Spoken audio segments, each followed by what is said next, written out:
The receipt slips from her coat pocket as Caleb hangs it in the hallway, Olivia's handwriting on the back noting same table next week.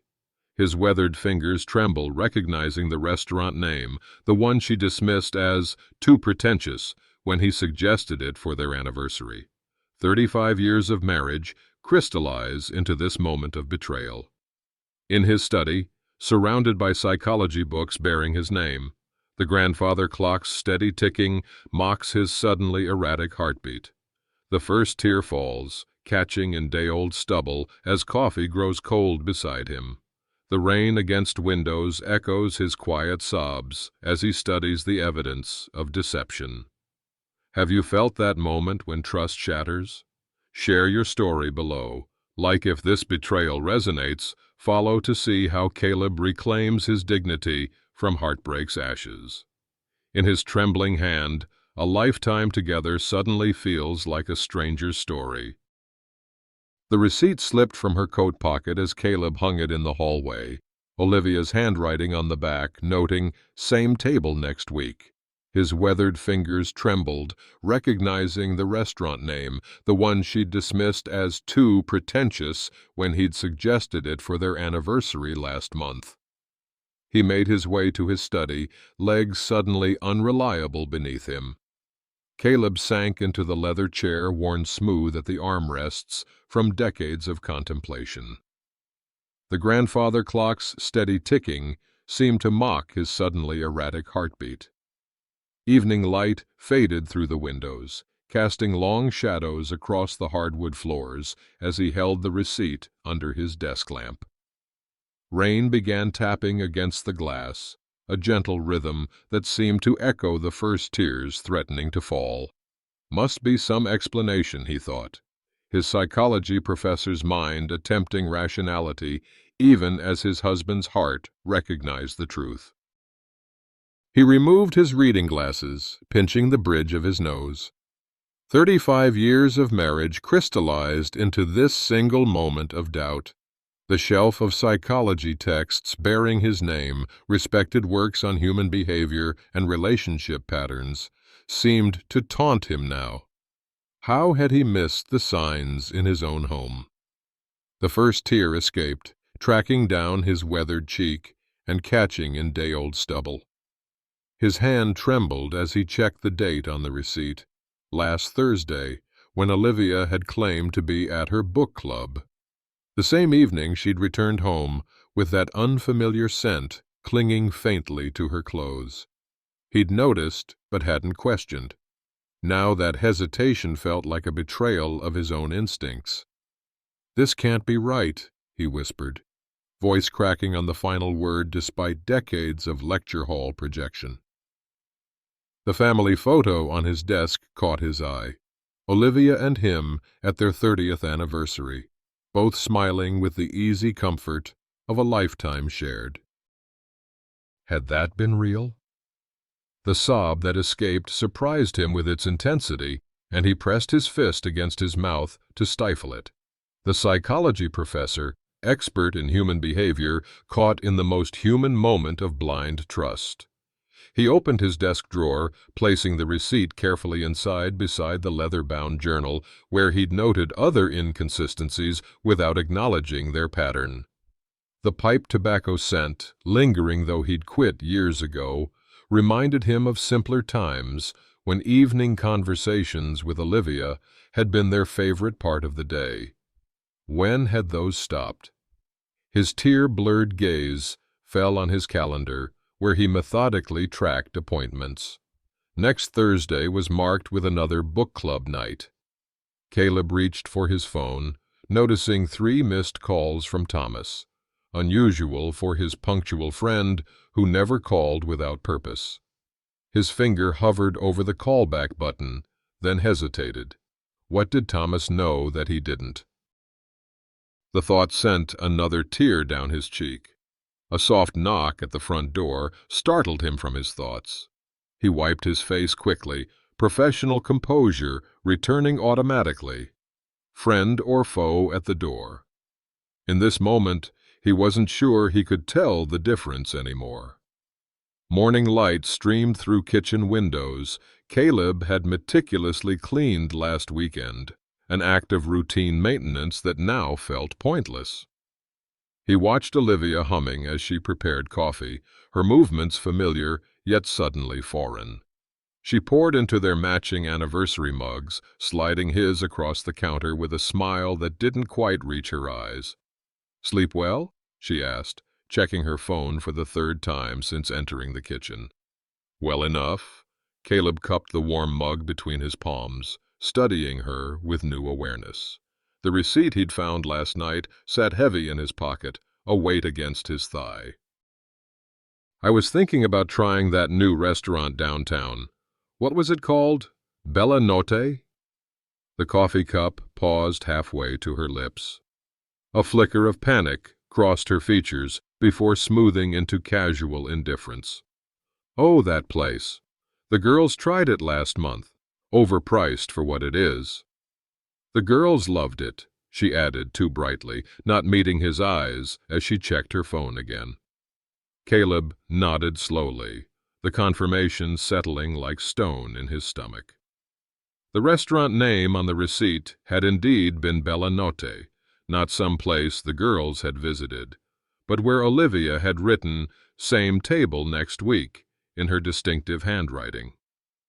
He sipped his coffee, finding it suddenly bitter. Decades of honest conversations had happened at this table: tenure celebrations, retirement planning, grandchildren announcements from friends. Now each memory seemed tainted, retroactively questioned by this new reality. His reflection caught in the window showed shoulders slightly hunched, face suddenly older than yesterday's. "I've got that faculty lunch today," he said, voice steady despite the turmoil beneath. "Might be late. Take your time. Book club tonight, so I'll be out anyway." She rinsed her cup, wedding ring glinting under the faucet's stream, twisting it absently with her thumb, a nervous habit he'd observed in his research subjects when fabricating stories.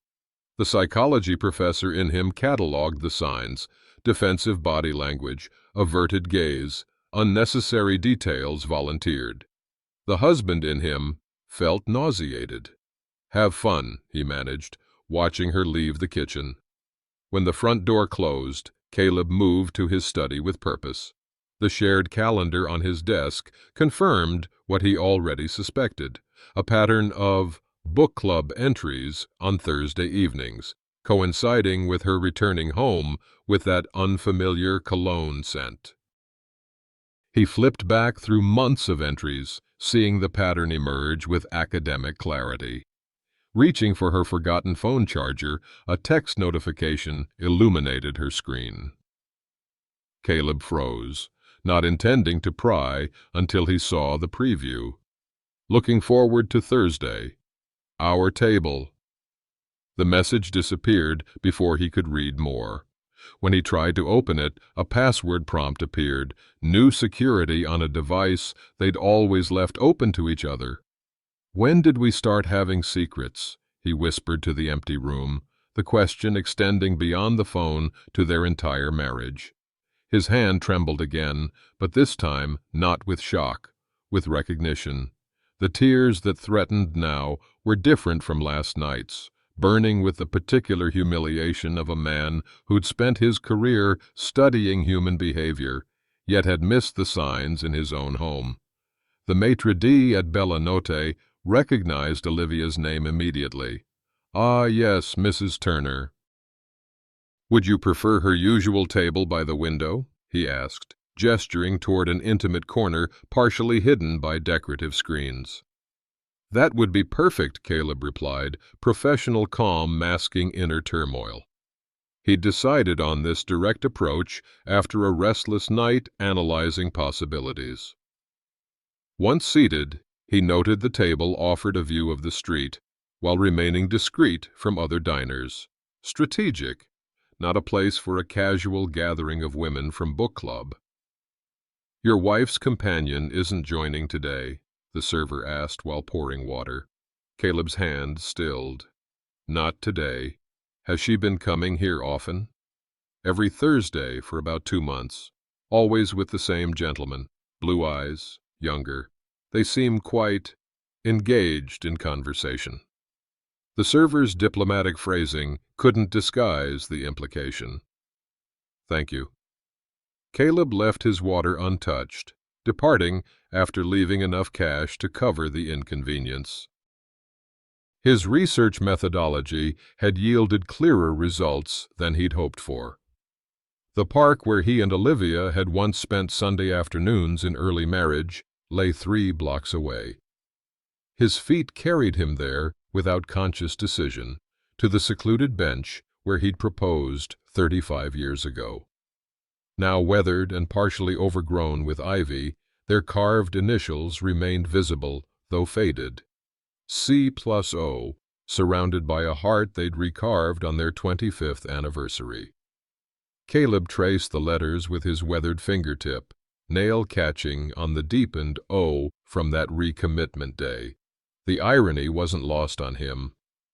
35 years, he whispered to the empty space beside him, voice hollow with disbelief, yet tinged with analytical curiosity. How had it come to this? When had he become invisible to her? The psychology professor in him understood the statistical patterns of long-term relationships, the vulnerability points, the signs of wandering attention. He'd published papers on these very topics, counseled couples through similar crises. Yet theory and practice stood worlds apart as tears silently tracked down his cheeks. An elderly couple walked hand in hand along the path ahead, their comfortable synchronicity a painful contrast to his situation. The woman laughed at something her companion said, leaning into him with the easy affection of decades shared. Caleb looked away, the simple scene suddenly unbearable. His professional mind began categorizing observations methodically, the familiar academic process providing strange comfort. 2 months of Thursday book clubs. A younger man. Deliberate deception rather than a spontaneous indiscretion. The restaurant she'd refused to try with him, but now frequented with another. The password-protected phone. Each piece fitting together with undeniable clarity. He could confront her immediately with this evidence. That would be the expected response. Emotional, reactive, perhaps even satisfying in the moment. But decades of studying human behavior suggested a different approach. Observation before action. Complete data before conclusions. Wiping his tears with a handkerchief, Caleb straightened his posture. The professional demeanor that had momentarily abandoned him returned as he began mentally organizing his investigation approach. He would proceed with methodical precision rather than emotional reaction. His expertise, seemingly useless in preventing the situation, might yet guide him through it. A familiar SUV caught his peripheral vision, driving past the park entrance. Thomas's vehicle, with Olivia in the passenger seat, engaged in animated conversation, his best friend and his wife deep in discussion that clearly excluded him. Caleb's breath caught. What connection existed between them that he wasn't privy to? Confidant or co-conspirator? The second potential betrayal settled alongside the first, compounding his sudden isolation. For a man who had spent his life understanding others, he'd never felt more misunderstood or more alone. "Going fishing with Thomas today," Caleb announced casually over breakfast, watching Olivia's reaction with the detached precision he'd once reserved for research subjects. Relief flickered across her features before she composed herself. "That's nice, dear. You two haven't gone in weeks." "Thought it was time to reconnect," he replied, noting how she checked her phone with poorly disguised eagerness. The bait had been set, and she'd taken it without hesitation. Instead of heading to the lake with fishing gear loaded in his trunk, Caleb drove downtown and parked his sedan where it offered a clear view of Bellanotte's entrance while remaining inconspicuous. The academic in him appreciated the methodical approach to data collection. The husband in him felt hollow at the necessity. At precisely 10:15 a.m., Olivia arrived, dressed more carefully than she had been for their anniversary dinner last month. She checked her reflection in the restaurant window, adjusting her hair in a gesture he'd seen countless times throughout their marriage, a gesture now performed for someone else. 11 minutes later, a man approached, tall, blue-eyed, perhaps 15 years younger than Caleb. Adrian, he presumed, recalling Olivia mentioning a new colleague with that name months ago. The greeting between them was brief but telling, her hand lingering on his arm, their bodies leaning toward each other with unmistakable familiarity. Caleb's white-knuckled grip on the steering wheel tightened as he watched them enter the restaurant, seated at what the maitre d' had called their usual table. Through the large windows, he observed their interaction, intimate conversation, her animated expressions, their hands touching across the table, and finally, a brief kiss that removed any possibility of innocent explanation. A choked sob escaped, despite his hand pressed against his mouth. His shoulders shook with suppressed rage and grief as decades of professional control crumbled beneath personal betrayal. The psychology professor, expert in relationship dynamics, reduced to a cliché. The oblivious husband watching his wife's infidelity unfold in real time. Rain began to fall, streaking the windshield and blurring his view, mirroring the tears tracking down his face. He started the engine, driving aimlessly, until he found himself at the fishing dock where he and Thomas had spent countless Saturday mornings for 20 years. As if summoned by the thought, Thomas's SUV was already parked there, its owner arranging tackle boxes with familiar precision. Seeing Caleb approach alone, Thomas straightened, surprise evident. "Thought you couldn't make it today," Thomas said, avoiding direct eye contact. "Interesting assumption, since I told Olivia I was meeting you here." Caleb's voice remained steady, despite the storm raging within. "Just as interesting as seeing you driving with my wife yesterday." Thomas paled, setting down the fishing lure with uncharacteristic clumsiness. "Caleb, it's not what you think." "Then enlighten me." The academic tone Caleb had perfected through decades of lectures cut through the lakeside quiet. "Explain why my best friend has been secretly meeting with my wife, particularly in light of her ongoing affair with her colleague Adrian." The shock on Thomas's face confirmed at least partial ignorance. "Affair? She said you two were having difficulties, that you were distant, absorbed in your books and theories. She asked for advice on reconnecting with you." While disconnecting with her lover every Thursday at Bella Notte. Caleb's laugh held no humor. "I've just come from watching them together. Rather conclusive research findings." Thomas sank onto the dock bench, genuine distress evident. "I didn't know about Adrian. She's been talking to me for weeks about feeling invisible to you. I've been counseling her on how to approach you, how to revitalize your marriage." Without once mentioning these conversations to me. The betrayal reflected in the rippling water between them, fishing poles untouched for the first time in their 20-year ritual. "You chose sides without hearing mine." "I was trying to help you both," Thomas defended weakly. "She said you'd dismiss her feelings if confronted directly, that your professional ego makes personal criticism impossible for you to hear." The accusation stung with its kernel of potential truth. Had he been dismissive? Unavailable? The questions pierced his certainty briefly before the image of Olivia kissing Adrian reasserted itself. "She's confused, Caleb," Thomas continued. "She says you've been distant for years, too absorbed in your books and theories to see her needs."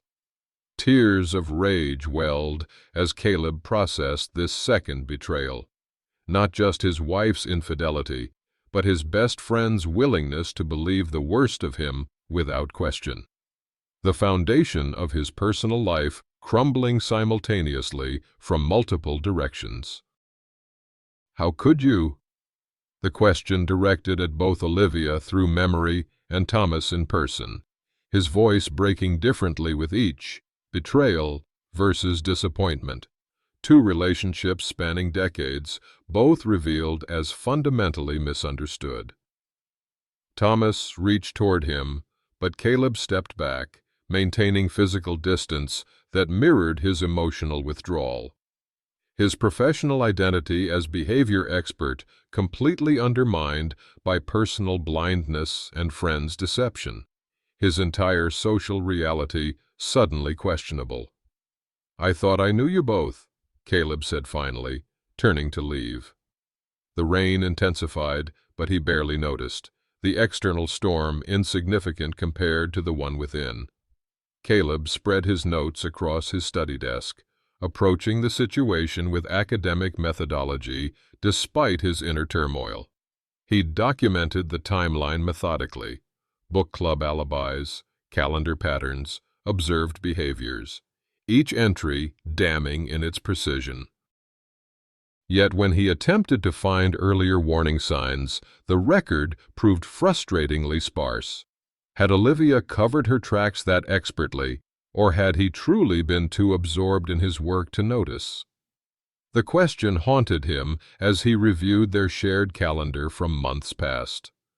Her deception showed sophistication that suggested practice, or perhaps she'd simply applied techniques she'd learned from his own lectures over the years. The irony wasn't lost on him. The community center bridge game that evening provided his first taste of social fallout. Conversations dimmed as he entered, resuming with artificial brightness after awkward acknowledgments. Mark and Janet Harrison, dinner companions for 15 years, suddenly found the refreshment table fascinating when he approached. Others managed brief, pitying smiles before finding urgent reasons to be elsewhere. "Working late tonight, Olivia?" Mrs. Pemberton asked with exaggerated casualness when he sat alone. "Book club," Caleb replied, watching understanding flash across her features. The lie had clearly become community knowledge, though its nature remained selectively interpreted. The monthly dinner party at the Richardsons' the following evening confirmed his suspicions. As a couple who'd hosted their friends religiously for 20 years, Alan and Susan Richardson had always set their table with careful attention to established dynamics.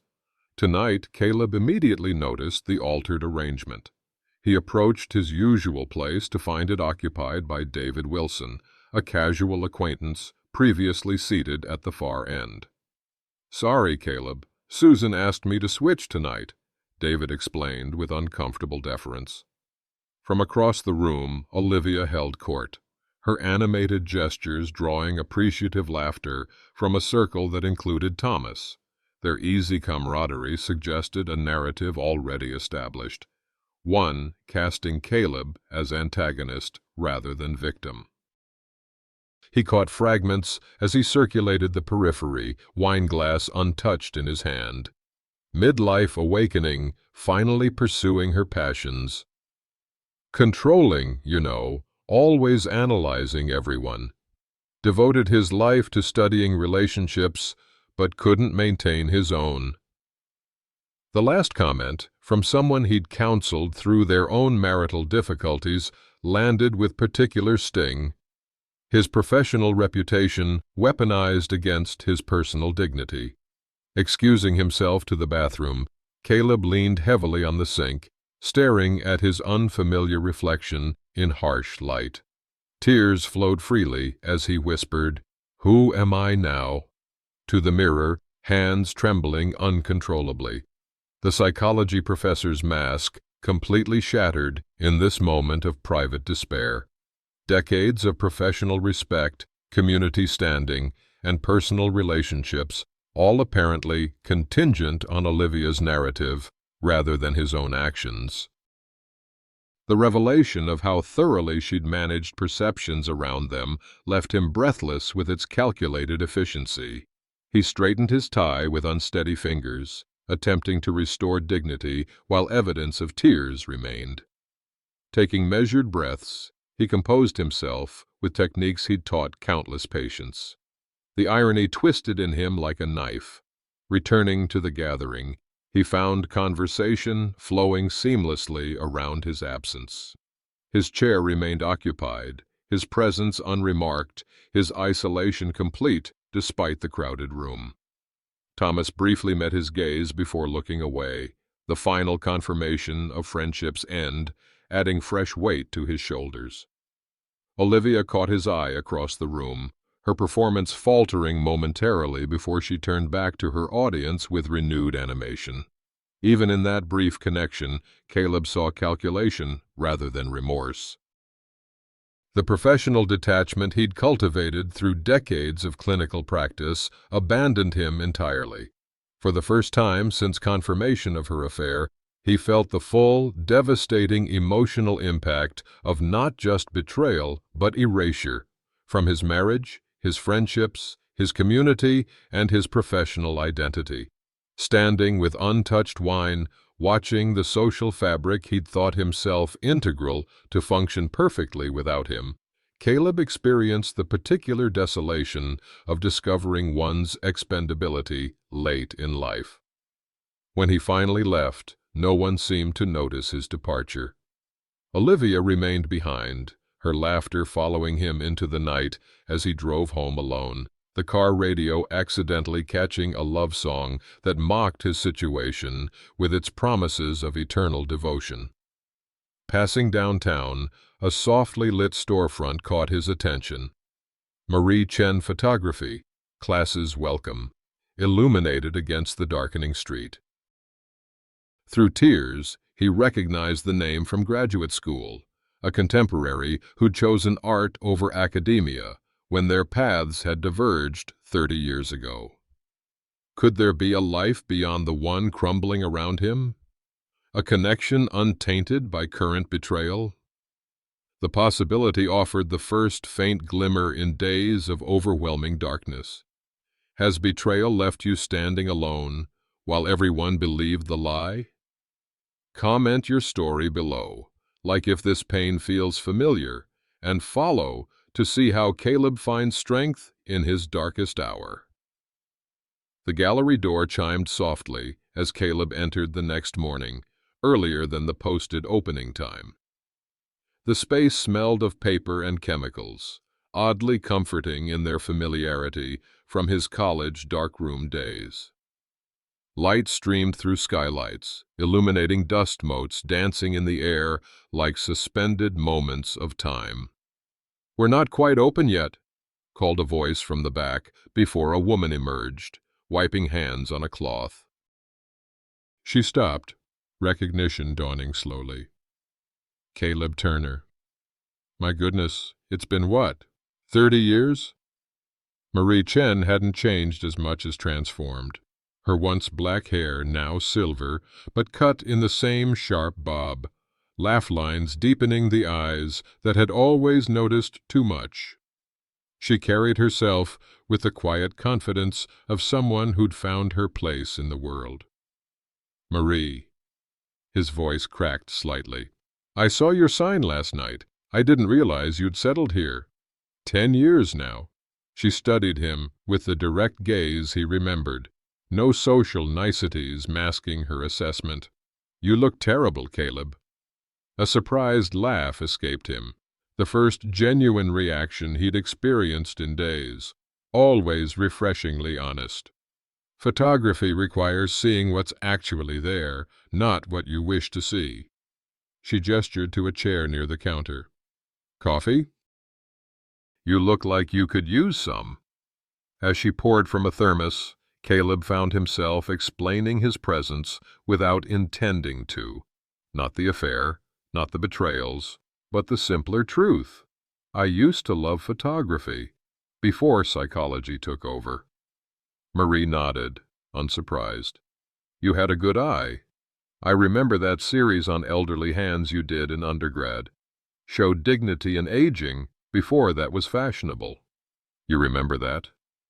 The idea that this part of himself had been noticed and valued by someone outside his current crisis felt strangely validating. I keep class sizes small. Next one starts in an hour. She slid a brochure across the counter. No pressure, but sometimes returning to old passions helps navigate new realities. Her careful phrasing told Caleb she saw more than he was saying.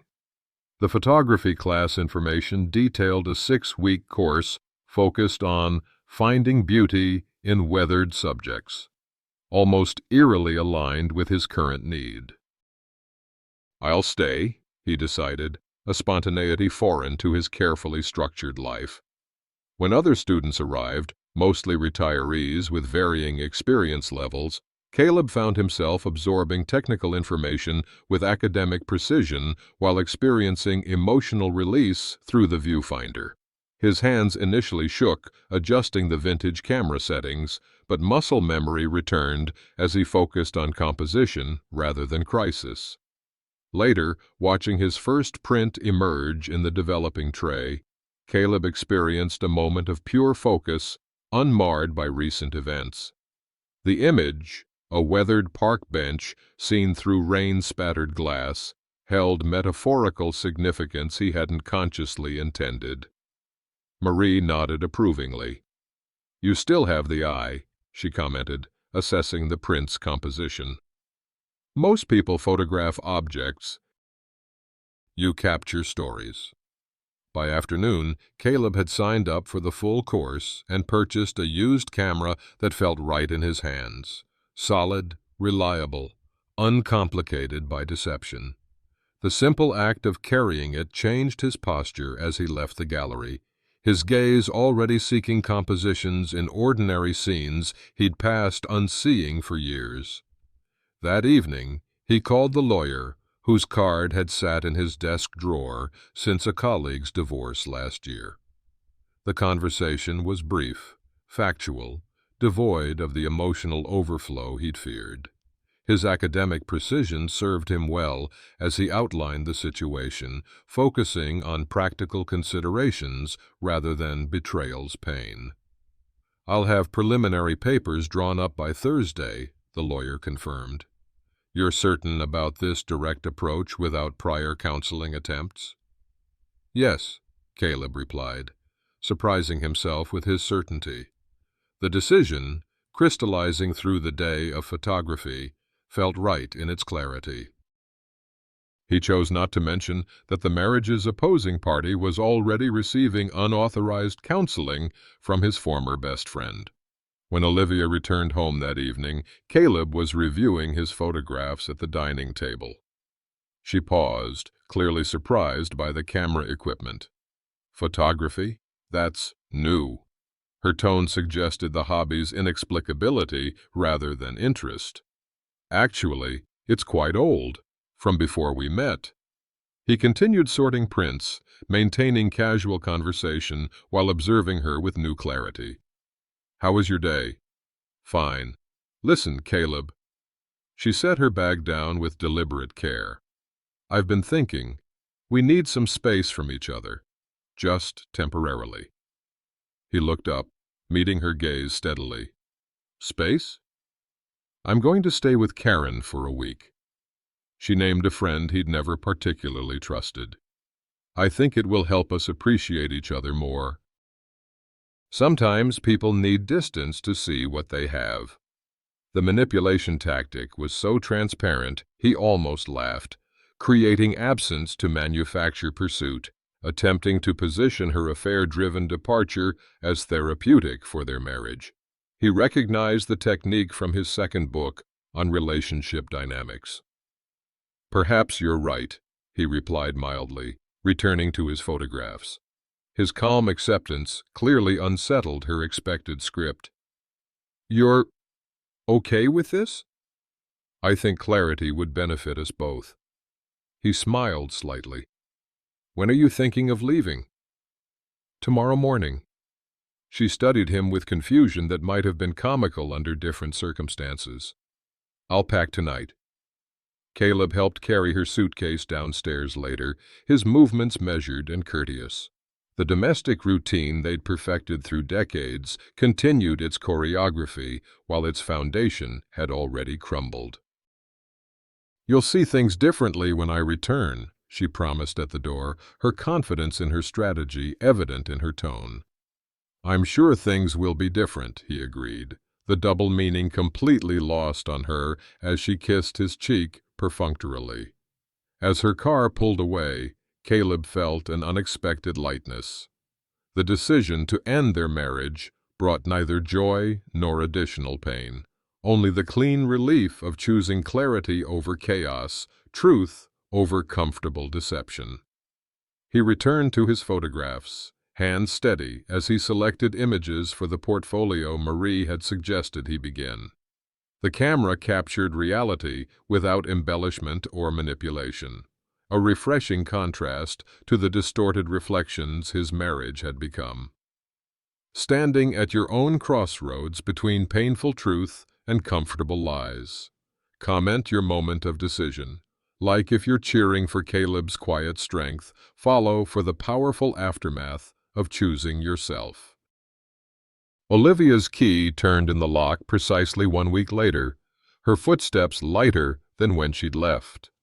Caleb had spent the intervening days in careful preparation, legal consultation, photography development, and the quiet reordering of his internal world. He sat at the dining table, 2 water glasses filled, papers centered with academic precision. "Caleb?" she called, sounding almost girlish. "I'm home."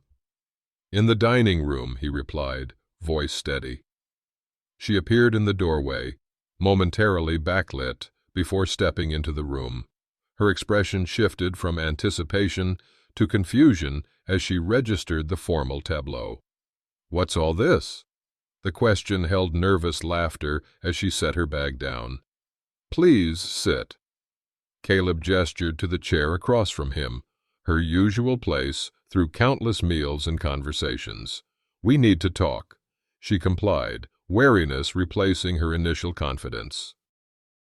Her eyes fell to the documents centered between them, comprehension dawning slowly as she recognized legal letterhead.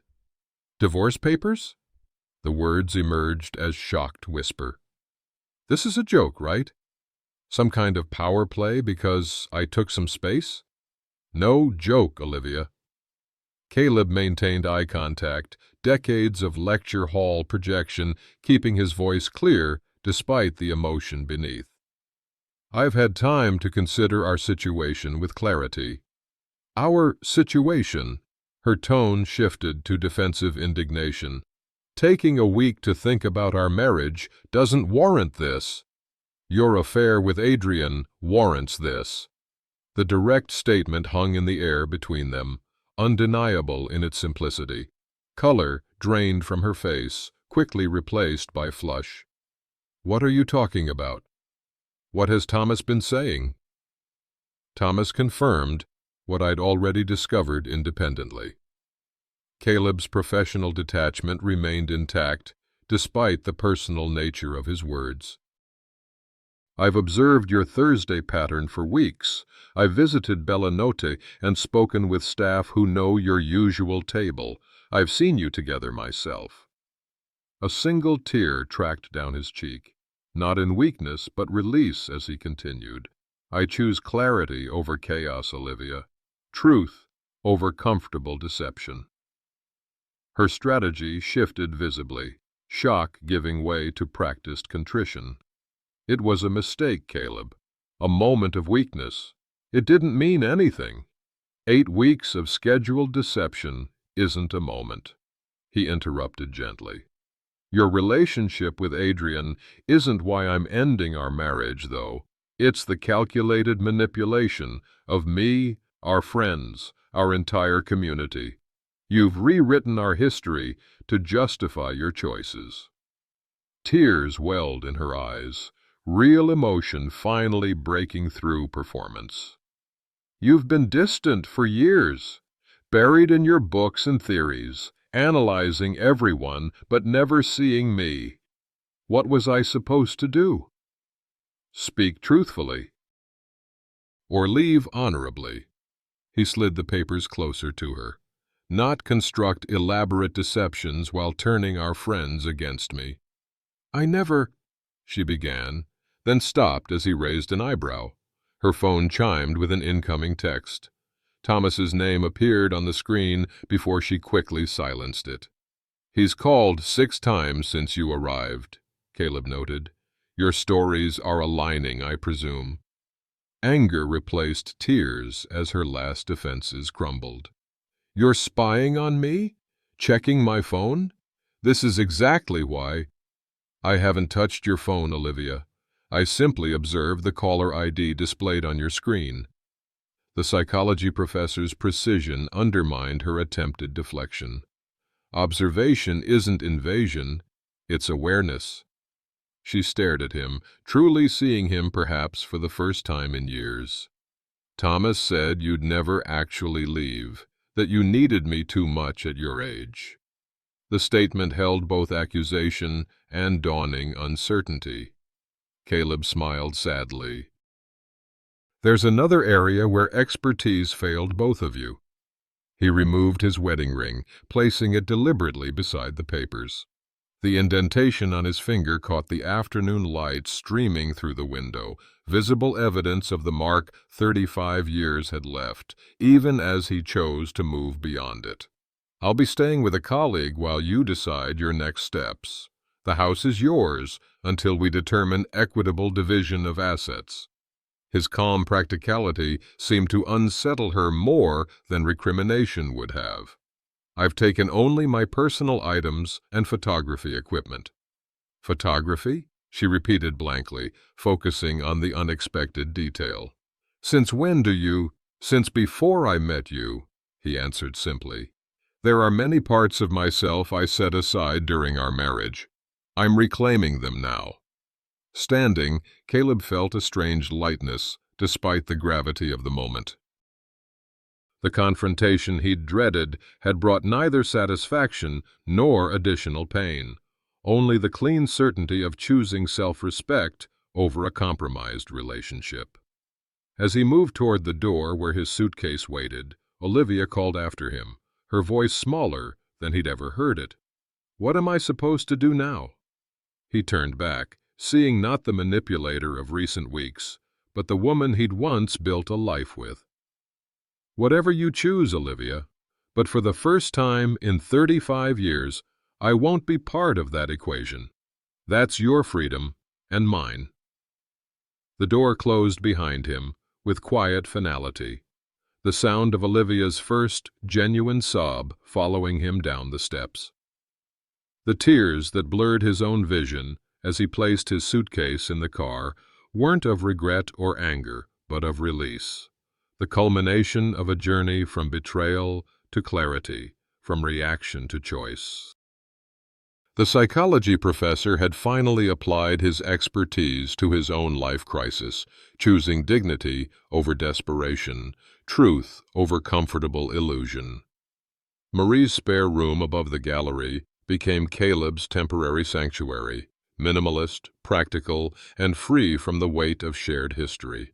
Afternoon light streamed through high windows as he arranged his sparse belongings, the space already feeling more authentic than the house he'd left behind. 6 weeks until your exhibition, Marie reminded him, leaning against the doorframe with characteristic directness. I've reserved the main wall. Your work deserves to be seen. Exhibition? Caleb paused, surprise evident. Marie, I've only just returned to photography after 30 years. And producing better work than most who've never stopped. She crossed her arms, brooking no argument. Your series on weathered objects showing beauty through damage, it resonates. People will connect with it. News of his separation spread through the community with predictable ripples. Former friends approached awkwardly at the grocery store, coffee shop, and community center, offering stilted sympathies that revealed Olivia's narrative was evolving again. The psychology professor observed these social dynamics with professional interest, now partially detached from personal pain. Thomas attempted reconciliation through an apologetic email that acknowledged his misguided loyalty, but stopped short of admitting complicity. Caleb responded with professional forgiveness and personal distance, a boundary that felt healthy rather than punitive. 3 weeks into his new arrangement, Caleb stood examining print selections for his exhibition when Marie called from downstairs. "Caleb, someone here to see you." He descended to find a young man, early 30s, tall, with familiar eyes, standing uncertainly in the gallery. Recognition dawned slowly, the resemblance unmistakable despite 3 decades of separation. "Daniel?" The name emerged as question, though Caleb knew with certainty this was his son from his brief first marriage, now a grown man he barely knew. "Hello, Father." Daniel's voice carried the same cadence as Caleb's own, academic and measured. "I found you through the gallery website. Your exhibition announcement." They stood in momentary silence, 30 years of absence stretching between them. Then Daniel reached into his messenger bag, withdrawing a stack of envelopes held together with a rubber band. "These were returned to me over the years." He handed them to Caleb, who immediately recognized his son's handwriting and Olivia's notation on each, "Return to sender. No longer at this address." Caleb's hand trembled as he examined the evidence of deliberate interference spanning decades. Letters addressed correctly to a home where he'd lived continuously for 30 years. Birthday cards, graduation announcements, wedding invitation. His entire relationship with his son systematically dismantled through simple postal deception. "She told me you didn't want contact," Daniel explained quietly, "that you'd requested privacy to focus on your new family." Tears welled and flowed freely as Caleb processed this deeper layer of betrayal, not just marital infidelity, but the calculated destruction of his relationship with his child. "I never knew these existed, Daniel. I would have—" Words failed as emotion overwhelmed academic precision. The 2 men moved toward each other simultaneously, embrace bridging decades of engineered separation. Gallery visitors discreetly averted their gazes from this raw display of recognition and loss. "I found your books in college," Daniel said when they finally separated, both wiping tears unabashedly. "Read everything you published." "I told myself it was academic interest, but—" "You were looking for me," Caleb finished, recognizing the motivation with painful clarity. They moved to the small cafe area, conversation flowing with surprising ease despite their history. Daniel had followed Caleb's academic path. Psychology professor at a small college on the coast, recently divorced himself. Father to a 7-year-old daughter Caleb hadn't known existed. "I've been afraid I was turning into the father I barely knew," Daniel admitted, studying his coffee. "Now I wonder if I've been more like you than I realized, for better and worse." Together, they viewed Caleb's photography exhibition preparations, the shared aesthetic perspective immediately evident in their observations. The hereditary connection Olivia had attempted to sever reasserted itself through mutual recognition of composition, light, and meaning. When Daniel finally prepared to leave, promising to return with his daughter the following weekend, the air between them had transformed from the weight of absence to the possibility of connection. "I saw her once," Daniel said at the door, hesitating. "Olivia, I came to your house about 5 years ago, but she answered. Said you were traveling and couldn't be disturbed. I left my number." "Which never reached me," Caleb concluded, the pattern familiar now. As his son departed with promises of return, Caleb stood watching until the car disappeared from view.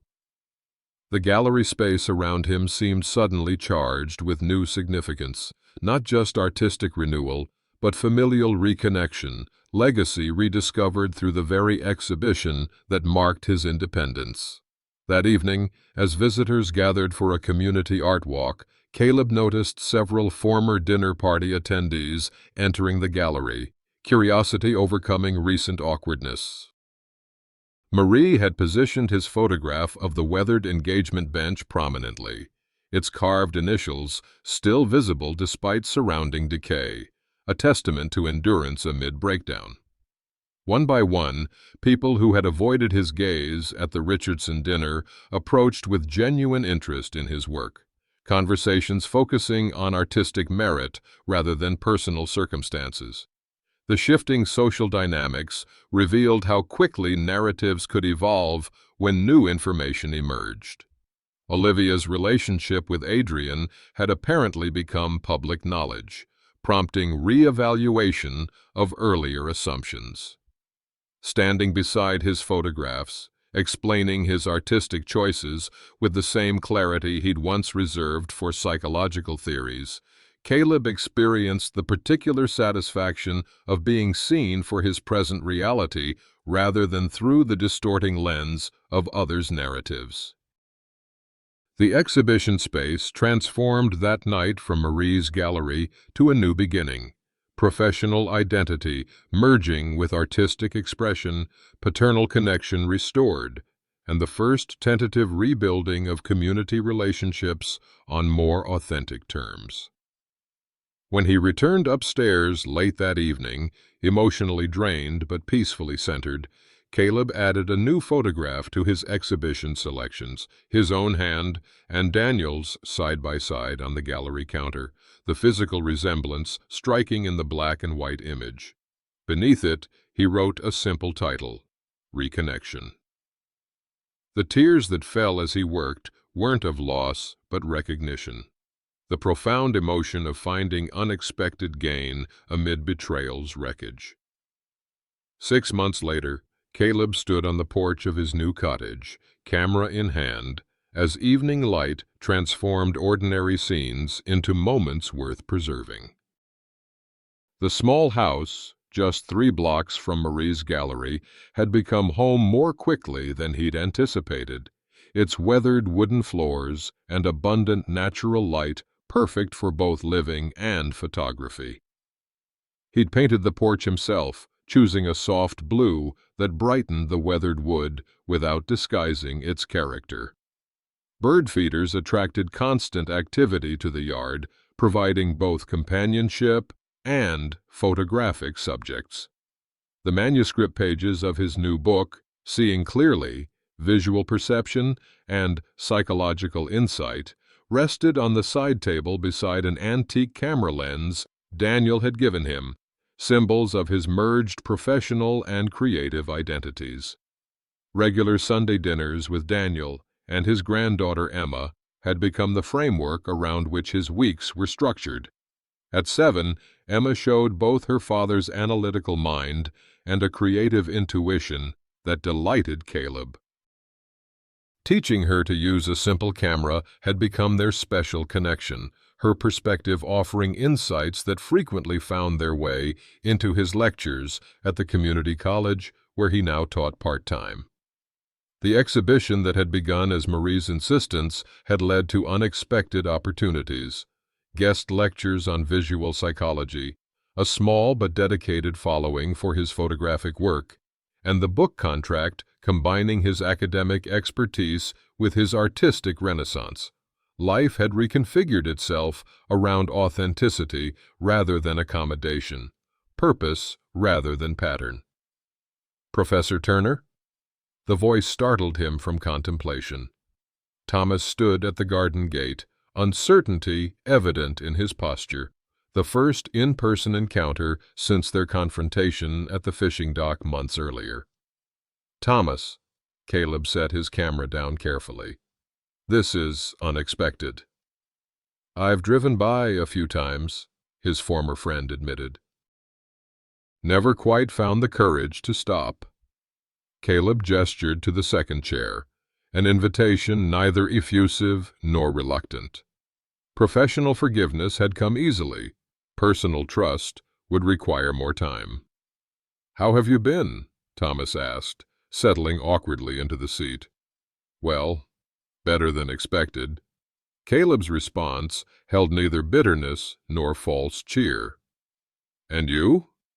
"Managing." Thomas glanced at the camera equipment. "Your exhibition was remarkable. I went twice, but kept missing you." The unspoken question hung between them, whether absence had been coincidence or choice.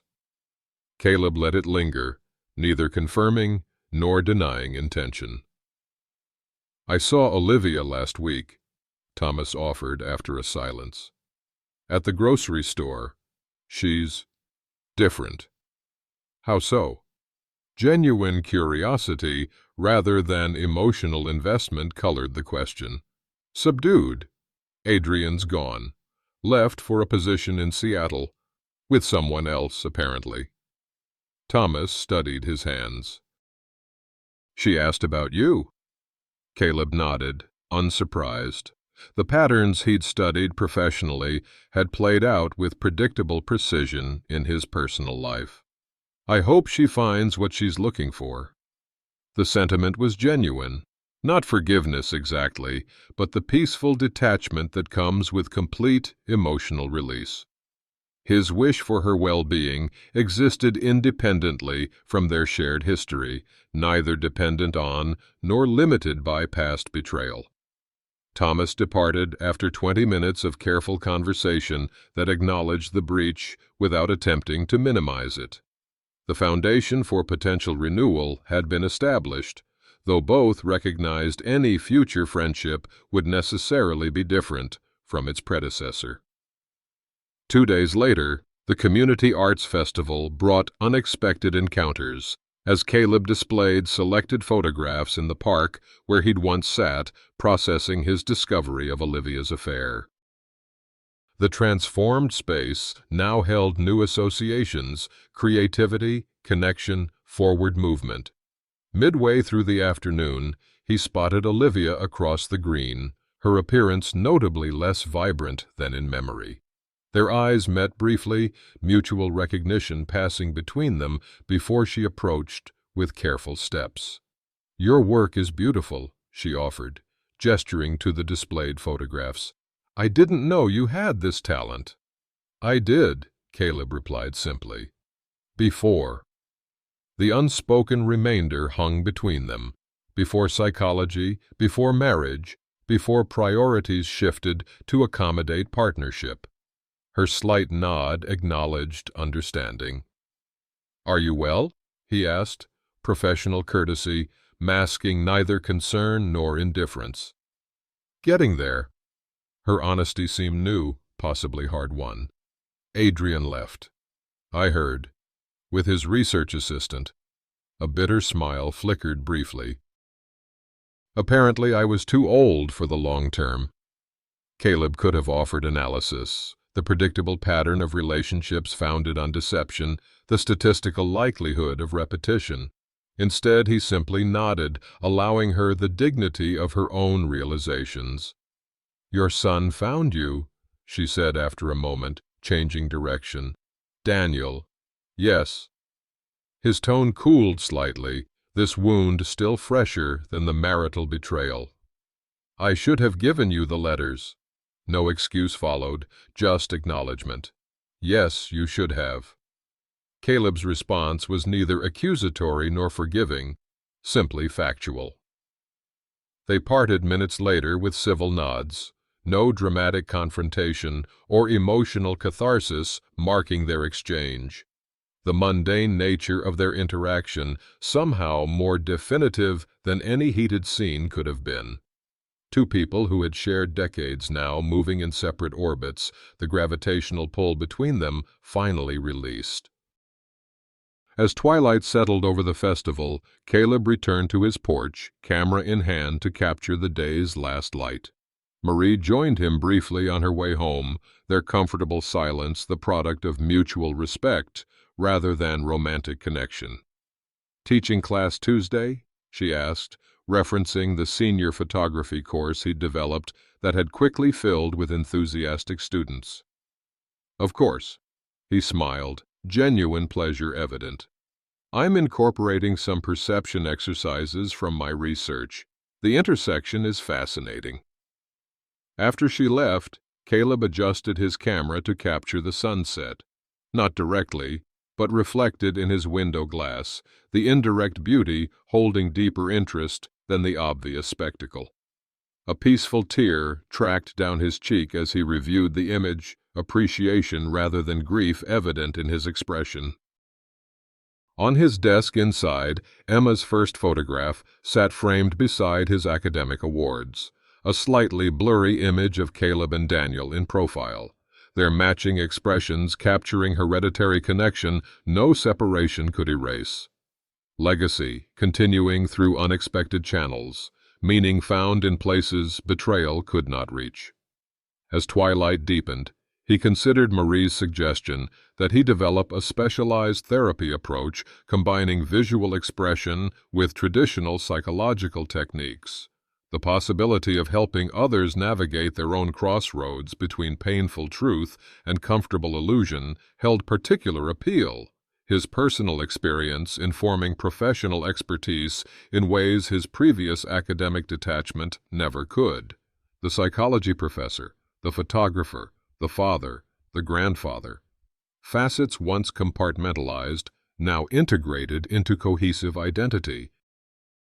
The dignity of choosing clarity over chaos had yielded not just survival, but renewal, purpose extending beyond the horizon of betrayal into landscapes previously unimagined.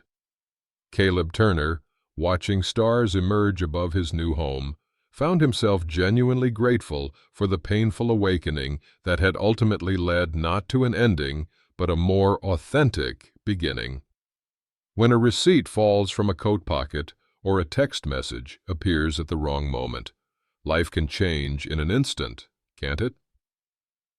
The foundations we've built over decades, marriages, friendships, identities, suddenly reveal fault lines we never knew existed.